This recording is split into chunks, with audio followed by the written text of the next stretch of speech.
Hello, my name is Dane Holt, and I'm here to talk to you about my forthcoming debut collection, Father's Father's Father.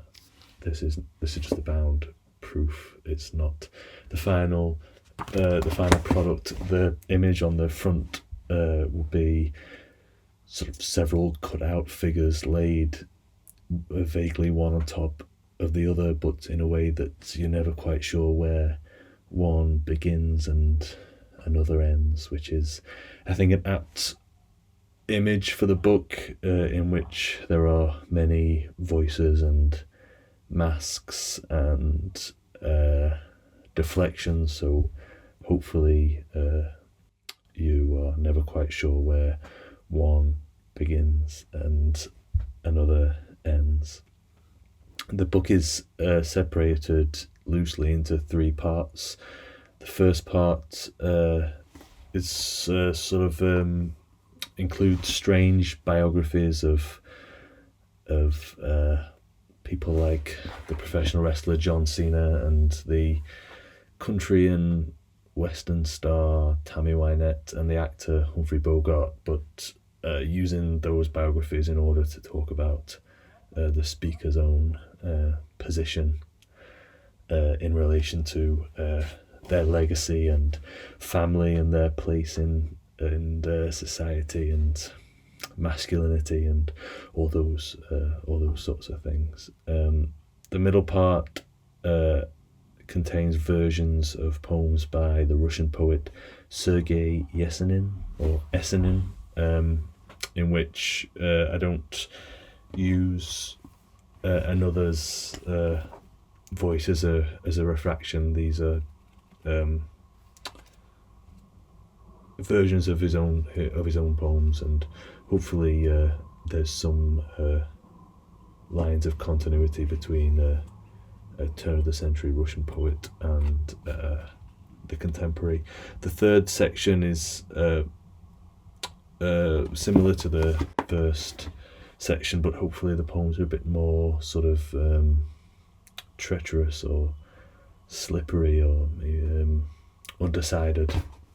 And there's a few poems about poetry in there and what I think it is or can be or should be. I'm going to read you a poem which I think encapsulates the book more concisely than I can. The poem is called The Crooked Spire, which is about the Mary and All Saints Church in Chesterfield, where I grew up, on top of which is a crooked spire.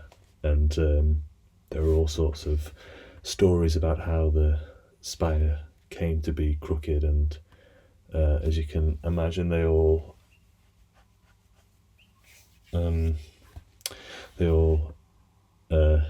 disguise certain anxieties which seem to be persistent through the ages. So one of the stories is that the devil was visiting a neighbouring town and stopped off in Chesterfield and sat on the spire, and then the townspeople somehow, I think a cobbler made the devil some shoes that were one size too small, and in pain he sort of wraps his tail around the spire, and that twists it. And in another story, a virgin is married in the church, and the spire is so surprised by this that it twists around to have a look, and the next time a virgin is married in the church, it will right itself.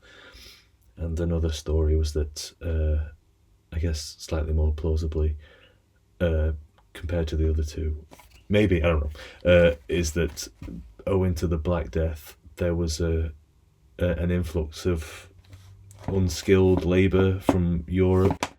So you can see how those things, those anxieties might be present today. So I thought that I would make up a similar story for how the spire got crooked, using the sort of inherent nationalism of professional wrestling and a wrestling match between Hulk Hogan and Andre the Giant. This is called The Crooked Spire. From his chair as dealer of the high-stakes hold'em, the vicar of Mary and All Saints' Church, county councillor, mill owner, interceded. Friends, I am put in mind of the fable of Hulk Hogan and Andre the Giant. As you'll recall, with God's witnesses gathered in attendance, a mere mortal summoned superhuman, heavenly strength to overcome the foe of a nation. And, believer as I am in universal themes, to cast the devil from the heart of man. So the twist in the spire is the twist in the spine, God's mark in that labour that bends man's back. And the river was dealt in the dealer's favour.